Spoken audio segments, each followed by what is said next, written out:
لایف کې د ناکامۍ یو غټه وجه یو غټ رکاوټ انسان په خپل یو کمپنی دغه کمپنی کې 3000 ملازمین کار کوي دغه کمپنی چې دا وخت په وخت ډاون روانه ده وخت په وخت دا په نقصان کې په خساره کې ده چې نن حساب کوي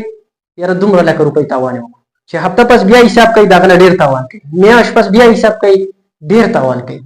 مسلسل په خساره کې روانه ده اخیر دا چې دغه کمپنی چې کوم ملازمین دي دغه چې کوم اونر دی دغه سره فکر پیدا شو مالک ویل چې زه خو ډوبېږم زما کمپنی هم مسلسل روانه ده خرابېږي هر وخت کې تاوان کوي وخت په وخت تاوان سیوا کېږي په دغه کمپنۍ کې چې کوم ملازمین کار کوي د دغه ملازمینو سره ویره پیدا شوه چې یاره دا خو که دا کمپنۍ داسې ډوبه شوله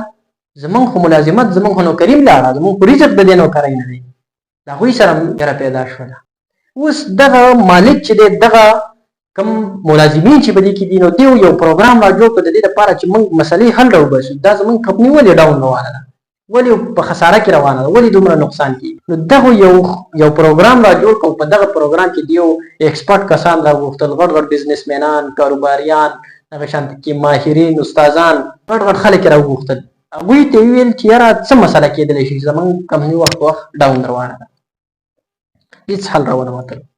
دې کې داسې وشوله یو کس دی هغه ورته رالي هغه ورته ویل چې ستاسو د مسلې حل ماته معلوم دی ستاسو کمپنۍ چې د څه وجې په خساره کې ده هغه ماته پته ده چې د څه د وجې ده خلکو ویل چې موږ ته ووایه کنه داسې څه چل دی هغه ورته وایي چې یو کس دی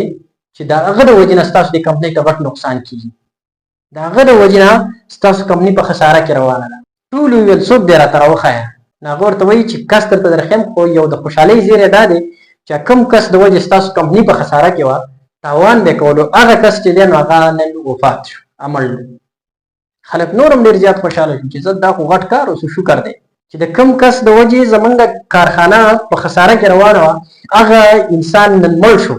معلوم هم شو او مړ هم شو خو خلکو دا وویل چې دغه کس ته ماته راوښیوه دا څوک دی هر یو کس وایي چې زه وینم زه معلوم کړم نو دا سړی ورته وایي دغه کس درته زه درښیم هغه فلانۍ کمره کې په تابوت کې پروت دی موږ راوړی دی یو کس به په نمبر باندې ورځي او دغه تابوت ته به ګوري کس به کې ویني چې یاره د دې کس د وجې دی کمپنۍ ته نقصان کېدل او مړ دی او بس هغه طرف ته وځي بیا د دې خوا نه راځي دغه ملازم ته بس دا طریقې وکړه ټول خلک راټول شي یو کس ورځي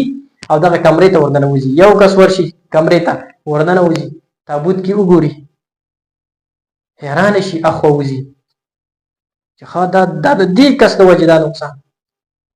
دا بار کسان چې دي ورته د دې ځای نه ګوري چې کوم کس همالته ورځي او تابوت ته ګوري نو حیرانه شته کېږي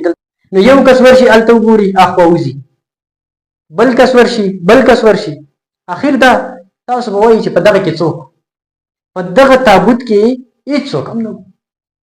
چې کوم کس هم ورځي په د تابوت کې ورته دلته آینه لګولې آینه هر کس ورځي او دغه آینې ته ګوري او هغه پکې خپل ځان ویني چې د دې کس د وجې کمپنۍ ته نقصان شوی دی بس همدا کس دی او دا ذمہوار دی د کمپنۍ د نقصان مطلب مې د خبرې دا دی چې په لایف کې د ناکامۍ یو غټه وجه یو غټ رکاوټ انسان په خپله دی څنګه چې دغه ملازم هر یو ورځي او په تابوت کې په آینه کې ګوري او د خپل شکل ښکاري چې دی ذمہوار دی دغه شانته کې په لایف کې هر انسان په ژوند کې د کامیابۍ لپاره اولنی رکاوټ دا انسان په خپله دی چې کله دې انسان دا رکاوټ ختم کړو خپل ځان ته ځان وویلو او دا رکاوټ کراس کړو د دې نه اخوا شو پوه شو چې اوس دنیا یو طاقت هم نشي رانیولی دا خپل مقصد خپل ګول اچیو کوي دا اوس کامیابۍ ته ځان رسوي نو په لایف کې د ټولو نه غټ بیریر غټ رکاوټ زموږ په کامیابۍ کې